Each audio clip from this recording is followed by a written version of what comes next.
2025 সালের হজ ব্যবস্থাপনার সার্বিক অগ্রগতি নিয়ে সচিবালয়ে বক্তব্য রেখেছেন ধর্ম উপদেষ্টা ডক্টর আ.ফ.ম. খালিদ হোসেন। এই মুহূর্তে ব্রিফিং চলছে, আমরা সরাসরি চলে যাচ্ছি সেই ব্রিফিংয়ে।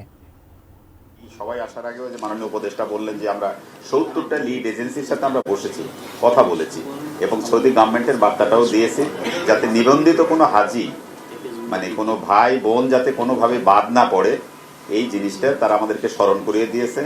এবং 14 তারিখের পরে যদি কোনো কাজ অসম্পূর্ণ থাকে, বিশেষ করে 4টা চুক্তি, আপনার এই যে পরিবহন চুক্তি, বাড়ি ভাড়া চুক্তি, মিনা আরাফায় যে তাঁবু ভাড়া বলেন, মানে ক্যাটারিং ইয়া বলেন, পরিবহন, এই কাজগুলো অসম্পূর্ণ হলে 14 তারিখের পরে সিস্টেম অটোমেটিক্যালি আমার বন্ধ হয়ে যাবে।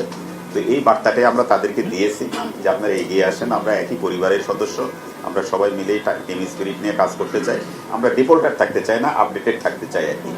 তো এই বার্তাটা দিয়েছি এবং এই মিটিংয়ের পরপরই এই যে আপনাদের মাধ্যমেও জিনিস নিষেধ করে আপনারা একটু আহ্বান জানান, বলেন, এবং যেখানে তারা ঠেকে যাবে আমরা সহযোগিতা দিব, আমরা সবাই মিলে একসাথে কাজ করতে চাই আর কি।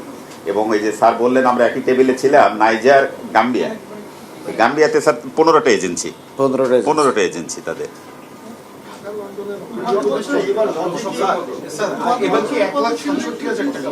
বিমান ভাড়া 1,67,000।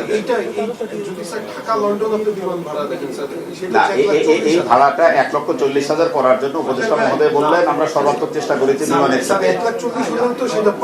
হ্যাঁ, আপনি ঢাকা লন্ডন